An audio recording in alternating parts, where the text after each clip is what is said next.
Hoy lo tenemos a Gonza Serrano aquí. Bueno, muchas gracias por estar, un músico muy dúctil realmente, con mucha trayectoria, que comenzó en el rock, pero después fue por otros caminos, docente también, muy referenciado por casi todas las personas que pasaron por acá, así que bueno, un gusto tenerte. ¿Cómo estás? Igualmente, bien, muy bien, y contento de estar acá.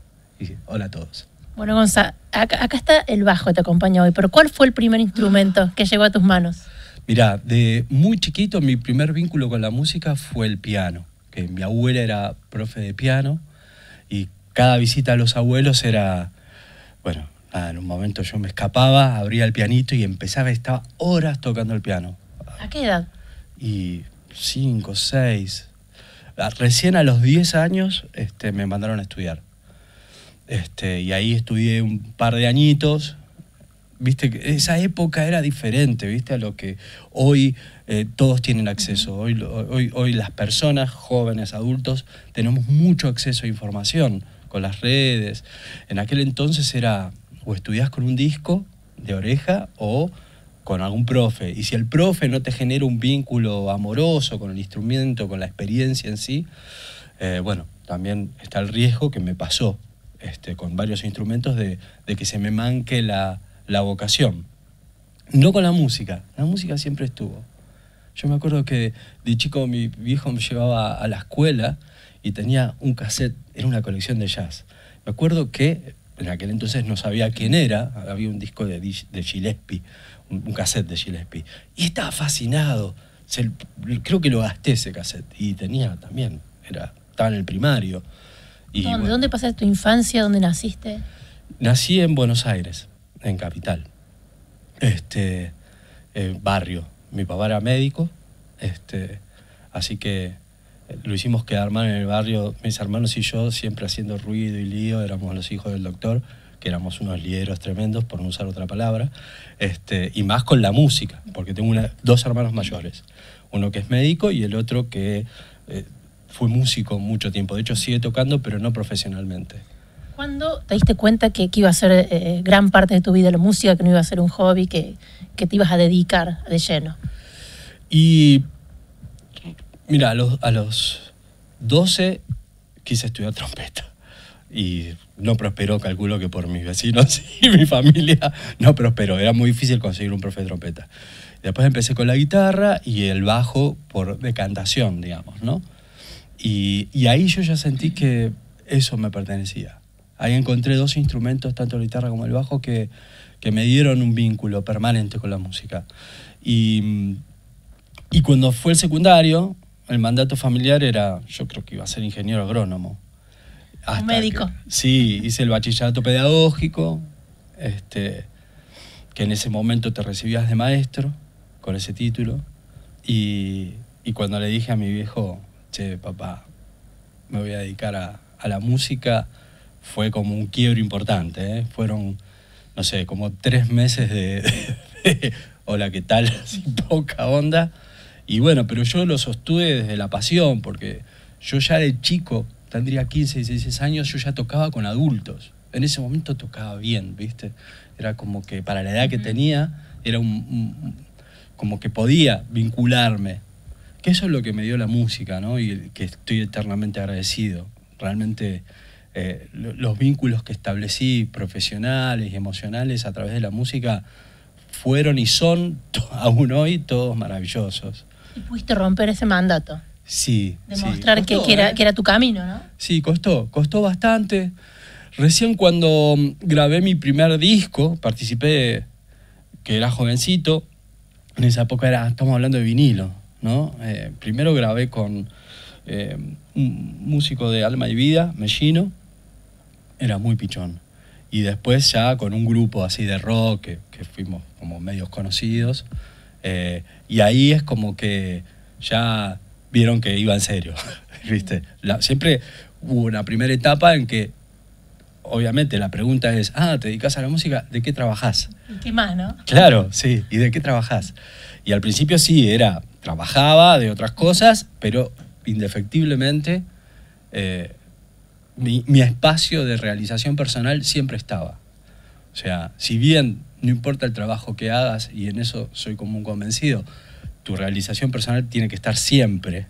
Siempre sos vos el que está poniendo tu cuerpo, tu tiempo, tus ganas, tu alma, todo en lo que haces. Pero yo necesitaba tocar, así que no importa si laburaba 8, 10, 12 horas, después yo iba. Bueno, de hecho, es el día de hoy que eso me atraviesa, digamos, como que es una forma de vivir, ¿no? Gonza, ¿podemos escuchar algo? Bueno. Es todo un tema, ¿no? Tuviste que traer mucho equipo, movilizar con todo sí, lo que... El tema del bajo, que es un instrumento que acompaña, si bien el bajo creció un montón en términos de performance, hay gente muy virtuosa, que no es mi caso, en la cual hace del bajo un instrumento solista, pero como yo elijo el bajo para hacer música, entonces me encanta interactuar con mis compañeros desde el bajo, creo que es importante, la función de este instrumento en cualquier grupo es lo que te hace. Bueno, un amigo, Fer Duro, un musicazo de acá, el otro día le explicaba a alguien cuál era la función de los instrumentos, como que la batería era el motor y el bajo eran las ruedas, lo que lo hace marchar, ¿no? Y es lo que en un punto también nos mueve los piecitos y la cabeza. Y bueno, voy a tocar un pequeño fragmento para no aburrir de algunas cosas, de estos juegos que yo hago con el instrumento. Algo muy tranquilo, muy cortito. Obviamente esto tiene una melodía, creo que una vez la compartí cuando estábamos en pandemia. Así que bueno, ahí vamos.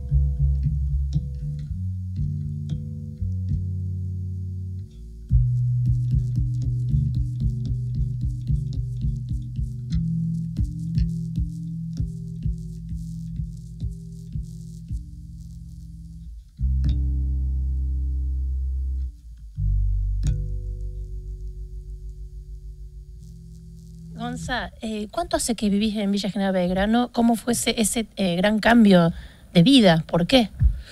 Bueno, vino de la mano de un momento de una crisis importante, de estas que estamos lamentablemente acostumbrados, en el cual siempre nos reinventamos. ¿Vos estabas trabajando allá? ¿Tenías grupo? En Buenos Aires vivía de tocar, de docente, tocaba con 5 grupos, con artistas algunos muy conocidos, y daba clases en la Escuela de Música Popular de Berazategui, daba clases en el Centro Cultural San Martín, que es un lugar bastante prestigioso allá, y en escuelas también. Cuando vino, digamos, la debacle de la Rúa, de esa época que fue una gran crisis económica y social que tuvimos, de repente, nada, como que mi hija recién nacida, hipoteca de casa, ¿viste? O sea, nada, todo un montón de planes hermosos realizados, pero la realidad empezó a ponerse hostil y bueno, entonces en un momento a mí me pasó que tuve como un gran quiebre personal en el cual sabía que la música era lo mío, pero no le podía pedir a la música en ese momento que sostenga mi confort y mis necesidades básicas familiares, ¿no? Aparte, ¿viste? Cuando sos papá, que es el mejor proyecto de vida que puedas tener, tenés como una responsabilidad extra. Entonces ahí, como que entré en una crisis personal y dejé la música. Tuve 2 años. Y tengo acá... ¿Haciendo qué en ese momento? Actividades comerciales, porque tampoco había mucha actividad para hacer. Entonces, un poco era, bueno, como quien dice, parar la olla. Y que en eso, viste, soy muy laburador, entonces no tuve conflicto. Pero sí tuve un conflicto emocional que en su momento lo minimicé, que fue esto de muchos años de construcción en una profesión como la música, que aparte a veces no tiene un estatus social como que bueno, estaba instalado en aquel entonces, bueno, sos músico, ¿de qué trabajás, no? Yo tuve la suerte de que me fue muy bien con la música y trabajé muchos años, me compré mi casa, etcétera, etcétera. O sea, no es común, pero yo tuve esa suerte. Y en ese momento, viste, fue como que si ganaba 10, pasé a ganar 3, viste, como que fue brusco. Y estuve así casi 2 años. Y tengo acá 2 amigos importantísimos en mi vida. Son hermanos de estos que elegís, en los cuales me incentivaron a venir acá. Y la verdad que, bueno, se alinearon un montón de cuestiones familiares. Yo ya había perdido a mis padres, entonces dije, bueno, ¿por qué no? Aparte siempre pensando en un futuro mejor para nosotros. Ya éramos 3. Y nos vinimos a vivir acá. ¿Quiénes son esos amigos? Mis amigos son Fernando Duro y Nito Llorente. 2 musicazos. Yo con Nito toqué muchos años en Buenos Aires. Teníamos un grupo que inclusive el cantante era el Ale Sergi, el de Miranda. Y él vino primero hace un montón de años atrás, con toda la familia. Abrieron camino. Sí, sí. Siempre quedó el contacto, el afecto. Pero en ese entonces las ganas y la invitación que viene de las ganas de ellos, de siempre de juntarnos, como que tuvieran otro significado. Y bueno, tanto es así que un día viene Fernando a visitarnos a casa, no me canso nunca de contar esta anécdota, y se fue con Raquel y Luciana, que era bebé, se vinieron para acá. Yo le dije, mirá, Raquel, si te gusta, nos vamos. Y fue así. Yo conocí la villa bajándome de la camioneta con las cosas y dije, esto es hermoso. Y realmente encontré mi lugar en el mundo, porque acá volví a tocar, volví a dar clases. El primer día que me bajé, al otro día ya tenía, me acuerdo, Freddy, el que tiene el kiosco, vino con su hijo que era chiquito para que le enseñe a tocar el bajo, que él ya venía tocando. Recién llegaba. Y en ese momento no había nada. La villa hace 20 años había muy pocas cosas en música. Estaba la histórica banda centroeuropea, Divier, que bueno, nada, ya lo hemos hablado fuera de cámara, que para mí son Wolfar, Rudy, Berti, esa primer formación también, y todos los que lo han atravesado, fueron como pioneros en abrir puertas, porque ahí uno se da cuenta de la tradición que tiene la villa, con la música, con el baile. Está arraigado en la casa, no es solo que lo vemos en las fiestas.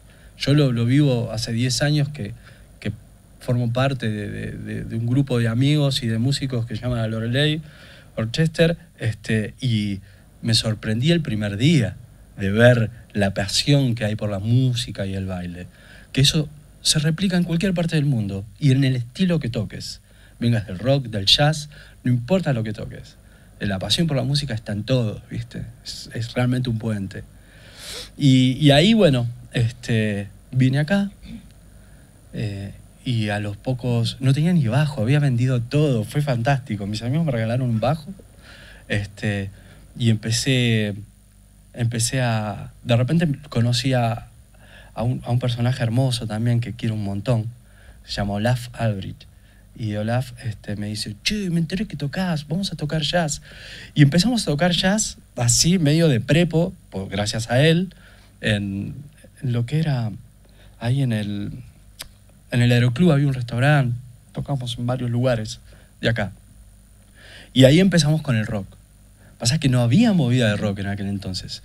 Me acuerdo que Sergio Con, Marcelo Becerra, que eran esa onda con cantautor, y el grupo El Ciervo, que estaban históricos, y no había mucho más que eso. Recién el Centro Juvenil también estaba empezando a hacer movidas con algunos que hoy son unos musicazos, como Santi Llorente, que eran jovencitos, ¿viste? Acá hay unos músicos increíbles, ya locales, digamos, ¿no? Santi, Pedro Aquiles es un bajista increíble. Nada, yo admiro a mis colegas.